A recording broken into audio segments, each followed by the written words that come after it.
Hello students, इस video के अंदर हम लोग डिस्कस करेंगे न्यूरॉन को। न्यूरॉन के अंदर हम लोग इसका स्ट्रक्चर समझेंगे, इसके सारे पार्ट्स और फंक्शंस को यहाँ पर डिटेल में डिस्कस करेंगे।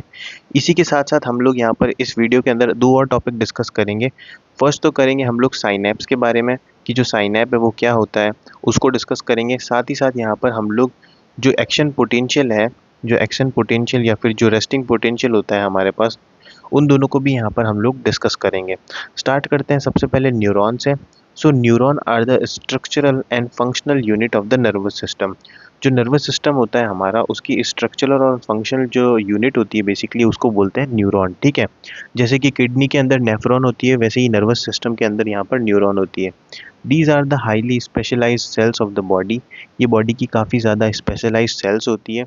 इनका जो साइज़ होता है वेरी फ्रॉम 1 माइक्रोमीटर से लेकर 1 मीटर तक इनका साइज़ जो होता है वो वेरी होता है।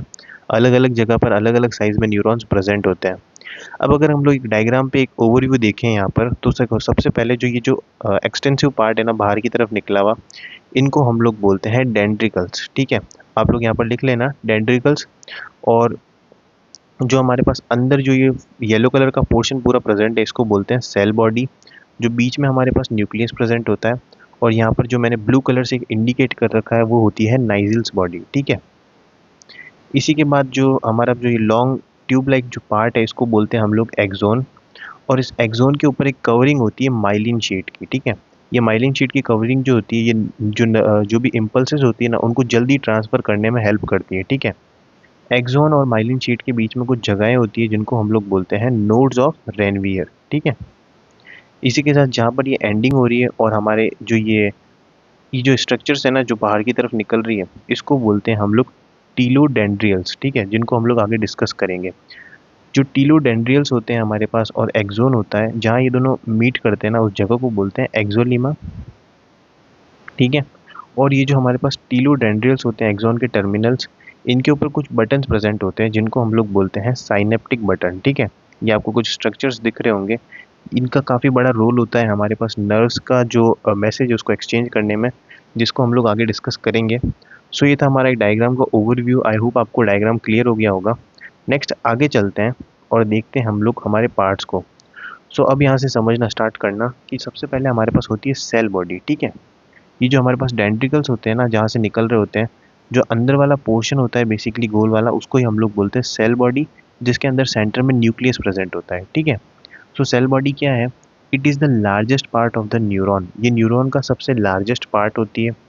It is like normal cell, ये नॉर्मल सेल की तरह ही होती है। इट कंटेन न्यूक्लियस, इसके अंदर एक न्यूक्लियस होता है, एक माइटोकॉन्ड्रिया होता है हमारे पास नॉर्मल सेल की तरह, लाइजोसोम, एंडोप्लाज्मिक रेडिक्यूलम।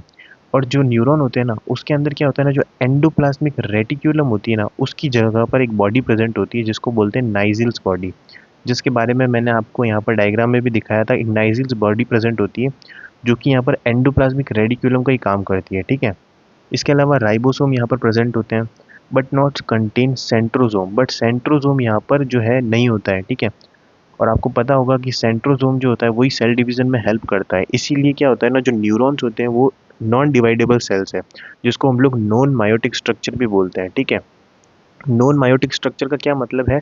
इसके अंदर सेंट्रोजोम प्रेजेंट नहीं होता है, जिसकी वजह से इनके अंदर डिवीजन नहीं होता है। ठीक है, इनके अंदर सेल डिवीजन देखने को नहीं मिलता है। In neuron endoplasmic reticulum cells called Nissl's body. जैसा मैंने बताया था, एंडोप्लाज्मिक रेटिक्यूलम को हम लोग बोलते हैं यहाँ पर Nissl's body, responsible for protein synthesis. और ये वो क्या करती है यहाँ पर? प्रोटीन सिंथेसिस करती है सेल के अंदर। ठीक है, ना आगे चलते हैं हम लोग। Centrosome help in the cell division by migrating chromosome towards poles during mitosis phase. Cell division के अंदर जो हमने माइटोसिस फेज पढ़ी थी ना, उसके अंदर बेसिकली क्या होता है कि जो सेल होती है ना, उसका जो भी हमारे पास जो पार्ट होता है, जैसे डीएनए वगैरह, वो जो है दो अलग अलग पोल्स पे जाता है। ठीक है, दो अलग अलग पोल्स पे जाता है, और बीच में से जो सेल है वो हमारे पास फ्यूज होना स्टार्ट हो जाती है। ठीक है, इस तरीके से, और आगे चल के ये जो सेल्स होती है ये दो सेल्स में कन्वर्ट हो जाती है, और इस तरीके से आपको सेल डिवीजन का प्रोसेस देखने को मिलता है। बट ये सारी जो चीज़ें होती है ना, ये कौन कराता है? सेंट्रोजोम करवाता है। और न्यूरॉन्स के अंदर जो होता है सेंट्रोजोम प्रेजेंट नहीं होता है, इसी वजह से इनके अंदर ये जो डिवीजन वाला फेज है ये नहीं होता है, और इसी वजह से न्यूरॉन जो होते हैं वो नॉन माइटोटिक सेल के अंदर कंसीडर किए जाते हैं। ठीक है, it receive impulses from dendrites, जो डेंड्राइट्स होते हैं हमारे पास, जो अपर पार्ट होता है डेंड्राइट्स वाला, वहाँ से जो है ये रिसीव करता है impulses and transmit it to the axon. और जो हमारे पास लॉन्ग ट्यूब लाइक एक्सोन वाला पार्ट होता है ना, बेसिकली उसको ट्रांसमिट कर देता है डेंड्राइट्स, ठीक है। नेक्स्ट हमारे पास है एक्सोन। एक्सोन हमने डिस्कस किया था अभी ऊपर डायग्राम के अंदर, जो लॉन्ग ट्यूब लाइक पार्ट होता है बेसिकली न्यूरॉन का, उसको हम लोग बोलते हैं यहाँ पर एक्सोन, ठीक है। अब इस एक्सॉन के बारे में अगर बात करें तो axon is a projection from the cell body. तो जैसा कि हमने डायग्राम के अंदर देखा था कि जो एक्सॉन होता है हमारे पास, वो कहाँ से निकला होता है कि जो सेल बॉडी है, देखो यहीं से आपके पास ये एक्सॉन निकला हुआ है पूरा का पूरा, ये रहा आपका एक्सॉन वाला पार्ट, ठीक है। इसके ऊपर यहाँ पर आपके पास ये डेंड्रिकल्स है, ठीक है। यहाँ पर हमारे पास टीलोडेंड्रियल्स है हमारे पास, ठीक है। उनके बारे में भी आगे बात करेंगे। सो वापस चलते हैं हम लोग हमारे टॉपिक पे, जो कि है आपके पास axon. So axon is a projection from the cell body, जैसा कि सेल बॉडी से इसका ओरिजिन हो रहा है। It is the longest part of the neuron, ये न्यूरॉन का सबसे लॉन्गेस्ट पार्ट होता है। The covering of the axon called axolemma, इसके ऊपर जो कवरिंग होती है उसको बोलते हैं एक्सोलीमा। और इसके अंदर जो फ्लूइड होता है ना अंदर एक्सॉन के अंदर, उसको बोलते हैं एक्सोप्लाज्म, ठीक है। एक्सोप्लाज्म क्या कंटेन करता है? सोडियम, पोटेशियम, कैल्शियम, मैग्नीशियम और कॉपर। इन सारी चीज़ों को यहाँ पर जो है हमारे पास जो एक्सॉन के अंदर जो फ्लूइड होता है एक्सोप्लाज्म, वो कंटेन करता है, ठीक है। ये सारी चीज़ें काफ़ी ज़्यादा इंपॉर्टेंट होती है। ये क्यों बोल रहा हूँ मैं, आगे आपको समझ में आएगा। Axon hillock place where the cell body and axon meet, जहाँ पर सेल बॉडी और एक्सॉन जो है मीट कर रहे हैं, उसको हमने डिस्कस किया था डायग्राम में, उसको बोलेंगे एक्सॉन हाईलाइट। इसी के अलावा कवरिंग ऑफ एक्सॉन जो होती है वो होती है माइलिन शीट से, ठीक है। नेक्स्ट आगे चलते हैं। अब माइलिन शीट क्या करती है? Help in boost nerve transmissions. मैंने आपको कहा था कि जो नर्व्स ट्रांसमिशन होता है, ये बेसिकली सिग्नल्स को आगे भेजना होता है ना, उनके अंदर उनको बूस्ट करने के लिए, उनको इंक्रीज करने के लिए यहाँ पर माइलिन शीट काफ़ी ज़्यादा हेल्प करती है, ठीक है।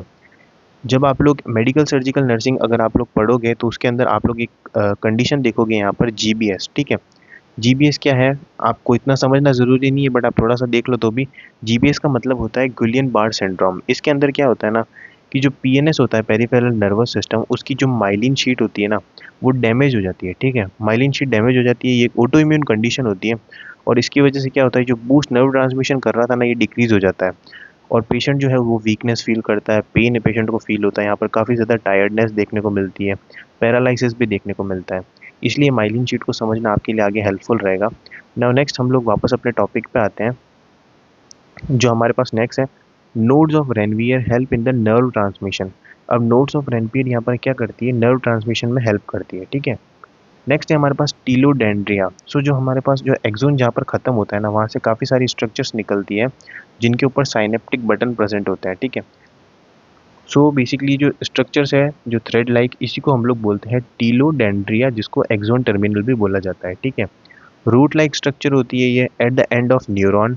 It contain button like structure called synaptic knob. इसको जो यहाँ पर बटन लाइक स्ट्रक्चर है, जिसको हमने साइनेप्टिक बटन कहा था, उसको हम लोग साइनेप्टिक नोब बोलते हैं, ठीक है। Synaptic knob contain neurotransmitter acetylcholine कोलिन। सो जो ये साइनेप्टिक नोब्स है ना हमारे पास, अगर हम लोग बात करें, छोटा सा जो बटन है जिसको हमने बोला साइनेप्टिक नोब, ठीक है। इसके अंदर क्या होता है? इसके अंदर प्रेजेंट होता है हमारे पास ACH, ठीक है, एसिटाइल कोलिन, जो कि क्या है, एक न्यूरोट्रांसमीटर है, ठीक है। यही जो है एक नर्व से दूसरे नर्व तक सिग्नल जो है ट्रांसमिट करने में काफ़ी ज़्यादा इंपॉर्टेंट होता है, ठीक है। नेक्स्ट है हमारे पास डेंड्राइट्स। तो डेंड्राइट्स आपको पता है सबसे अपर पार्ट होता है, जो projection from the cell body, ठीक है। जो सेल बॉडी से जो बाहर की तरफ ये निकले हुए होते हैं ना हमारे पास, जो प्रोजेक्शन बाहर की तरफ, ठीक है, इस तरीके से बीच में आपके पास सेल बॉडी और न्यूक्लियस है, और ये जो प्रोजेक्शन हमारे पास निकले हुए हैं, इनको हम लोग बोलते हैं dendrites. Projection from the cell body contain ACH receptors. अब इन्हीं के अंदर क्या होता है ना, ACH रिसेप्टर्स जो है प्रेजेंट होते हैं, जो कि दूसरे न्यूरॉन के जो टीलोडेंड्रियल वाला पार्ट होता है ना, वहाँ से जो है लेके जाता है एसिटाइल कोलिन को इन रिसेप्टर्स तक, और नर्व्स का ट्रांसमिशन करने में हेल्प करता है, ठीक है। अगर आपको नहीं समझ में आया तो मैं आपको वापस समझा देता हूँ एक बार, कि देखो ये एक एक्सॉन है, ऊपर जो है हमारे पास ये सेल बॉडी वाला पार्ट है, और बाहर की तरफ जो है ये डेंड्राइकल्स प्रेजेंट है, ठीक है, डेंड्राइट सॉरी। और नीचे की तरफ आपके पास जो है टीलोडेंड्रिया प्रेजेंट होते हैं, ठीक है। सेम यहाँ पर भी एक नीचे भी एक स्ट्रक्चर होगी न्यूरॉन की, ठीक है, इस तरीके से। और बेसिकली क्या होता है ना कि जो डेंड्राइट्स होते हैं ना हमारे प्रेजेंट, इनके ऊपर क्या होता है, एसिटाइल कोलिन के रिसेप्टर्स होते हैं, ठीक है। ACH के क्या होते हैं, रिसेप्टर। और ये जो ACH के रिसेप्टर्स होते हैं ना बेसिकली, ये यहाँ पर जो साइनेप्टिक नोब के अंदर जो एसिटाइल कोलिन है वो यहाँ से बाहर निकल के इन रिसेप्टर्स के ऊपर आता है, और इसी के चलते आपका जो है नर्व का जो नर्व इम्पल्स है उसका ट्रांसमिशन होता है आगे की तरफ, ठीक है। अब बेसिकली हम लोग आगे वापस चलते हैं। डेंड्राइट्स के बारे में हम लोग बात कर रहे थे। तो यहाँ पर क्या है, it receive message from another neuron, एक न्यूरॉन से टीलोडेंड्रिया जो पार्ट होता है वहाँ से जो है जो मैसेज है उसको कैरी करता है और ट्रांसमिट करता है अगले न्यूरॉन की सेल बॉडी में, ठीक है। आपको समझ में आ गया होगा। नेक्स्ट आगे चलते हैं, साइनेप के बारे में बात करते हैं। सो साइनेप्स क्या है हमारे पास, a synapse is a specialized junction where a neuron communicates with another cell। सो यहाँ पर आपको पूरी चीज़ें क्लियर हो जाएगी, ठीक है। साइनेप्स क्या है हमारे पास, एक ऐसा जंक्शन है जहाँ पर दो जो न्यूरॉन होते हैं ना वो आपस में कम्युनिकेट करते हैं, ठीक है। It is the structural and functional unit of the neuron. ये जो है हमारे पास जो फंक्शनल यूनिट होती है न्यूरॉन की, ठीक है। There is no relation between two neuron. अब हम लोग पहली चीज़ तो ये लोग आपको क्लियर हो जाए कि कोई भी दो न्यूरॉन होते हैं ना वो आपस में कभी भी जुड़े हुए नहीं होते हैं, उन दोनों के बीच में एक जगह तो प्रेजेंट होती ही है, ठीक है। अब जैसा कि मान लो ये आपके पास जो है एक जो न्यूरॉन है उसका टर्मिनल पार्ट है, ठीक है। यहाँ पर आपके पास साइनेप्टिक बटन प्रेजेंट है, ये पूरा का पूरा जो पूरा पार्ट है हमारे पास, ये जो है हमारे पास क्या है, साइनेप्टिक बटन, ठीक है। अब इस साइनेप्टिक बटन के अंदर हमारे पास छोटे छोटे वेसाइकल्स प्रेजेंट होते हैं, ठीक है। और इन वेसाइकल्स के अंदर क्या भरा हुआ है, इनके अंदर है एसिटाइल कोलिन, ठीक है, जो कि एक न्यूरोट्रांसमीटर है। अब क्या होता है ना, दो न्यूरॉन, ये हमारे पास सेकंड न्यूरॉन है जिसका जो है ये हमारे पास डेंड्रिकल्स वाला पार्ट है, डेंड्राइट्स वाला पार्ट, सॉरी डेंड्रिकल्स भी जिसको बोलते हैं हम लोग। तो ये डेंड्राइट्स है ना, इसके ऊपर ये हमारे पास प्रेजेंट है ACH के रिसेप्टर्स, ठीक है। ये ACH के रिसेप्टर्स यहाँ पर प्रेजेंट है, और यहाँ पर वेसाइकल से क्या आ रहा है, एसिटाइल कोलिन, ठीक है। अब ये जो एसिटाइल कोलिन है ना ये यहाँ पर ACH के रिसेप्टर्स पे आता है और एक्ट करता है, ठीक है। और इसी तरीके से क्या होता है, आगे जो है नर्व का या फिर जो भी सिग्नल्स है उनका ट्रांसमिशन जो है आगे की तरफ होता है, ठीक है। अगर हम लोग बात करें इस पूरी जगह के बारे में, जो बीच में हमारे पास ये जो पूरा पोर्शन है ना, इस जगह को बोलते हैं हम लोग साइनेप्टिक क्लेफ्ट, ठीक है। और जो अपर पार्ट होता है उसको बोलते हैं प्री साइनेप्टिक न्यूरॉन, और जो यहाँ पर लोअर पोर्शन होता है उसको बोलते हैं पोस्ट साइनेप्टिक न्यूरॉन, ठीक है। तो आई होप आपको यहाँ पर समझ आया होगा। अब बेसिकली क्या होता है ना, यहाँ पर एक चीज़ और समझने की है कि जो वेसाइकल्स है ना इनके अंदर से एसिटाइल कोलिन बाहर कैसे निकलता है। तो इन वेसाइकल्स को जो है हमारे पास ब्रेक करता है, क्या ब्रेक करता है यहाँ पर देखना आप लोग, कैल्शियम। कैल्शियम जो होता है ना हेल्प करता है इन वेसाइकल्स को ब्रेक करने में, जिन्हीं की वजह से क्या होता है, रिलीज होते हैं हमारे पास एसिटाइल कोलिन रिवेसल्स है, ठीक है। इन वेसाइकल्स है, और एसिटाइल कोलिन जो है आगे जाता है ACH रिसेप्टर पे जाकर बैठता है, और इसी तरीके से जो है नर्व इम्पल्स जो है उसका ट्रांसमिशन होता है, ठीक है। सो आई होप आपको साइनेप्स समझ में आया होगा। इसके तीन पार्ट हमने डिस्कस किए थे, प्री साइनेप्टिक न्यूरॉन, एक साइनेप्टिक क्लेफ्ट या फिर साइनेप्टिक न्यूरॉन जिसको बोलते हैं, जहाँ पर एसिटाइल कोलिन रिसेप्टर्स के ऊपर जो है एसिटाइल कोलिन है वो जाता है, ठीक है। और लास्ट होता है हमारे पास पोस्ट साइनेप्टिक न्यूरॉन, ठीक है। तीन जो हमारे पास टाइप्स हैं, इसके तीन फेजेस हैं यहाँ पर। नेक्स्ट है हम लोग लास्ट टॉपिक डिस्कस करते हैं types of neuron. So types of neuron के बारे में अगर हम लोग बात करें, सो फर्स्ट है हमारे पास सेंसरी न्यूरॉन, जिसको हम लोग एफरेंट भी बोलते हैं। सेंसरी न्यूरॉन क्या होता है, it carry message from organ to brain. So basically कोई भी ऑर्गन से जो है ब्रेन तक ये मैसेज लेके आता है, ठीक है, सेंसरी जो मैसेज लेके जाती है। एग्जाम्पल है हमारे पास ऑल्फैक्टरी नर्व, ठीक है। सेकेंड हमारे पास है मोटर न्यूरॉन। मोटर न्यूरॉन क्या है हमारे पास, जिसको हम लोग बोलते हैं एफरेंट न्यूरॉन, ठीक है।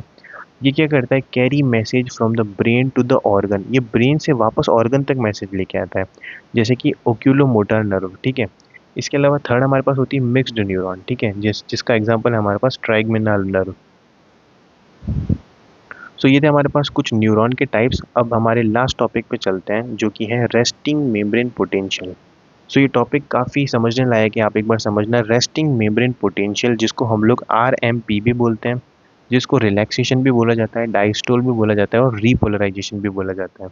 अब रेस्टिंग मेम्ब्रेन पोटेंशियल क्या है, फॉर एग्जांपल अगर आप समझो ये जो आपका हाथ है, ठीक है, एक आपके पास आपका हाथ है, और बेसिकली ये अभी रेस्ट पोजीशन के अंदर है, ठीक है। तो इसके अंदर जो भी न्यूरॉन्स है ना जो रेस्टिंग पोटेंशियल के अंदर होंगे, यानी कि रेस्ट रेट पे उनके अंदर जो इलेक्ट्रिक करंट होता है वो कितना होता है, -70 मिली वोल्ट, ठीक है।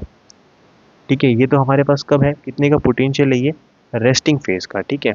सो जब हम लोग कोई भी एक्शन लेते हैं या कॉन्ट्रैक्शन जब हमारी मसल्स के अंदर होता है, तो उसके अंदर जो जनरेट होता है वो कितना होता है, एक्शन पोटेंशियल यहाँ पर जनरेट होता है, जिसको हम लोग कॉन्ट्रैक्शन भी बोलते हैं, जिसको हम लोग सिस्टोल और डीपोलराइजेशन भी यहाँ पर बोलते हैं।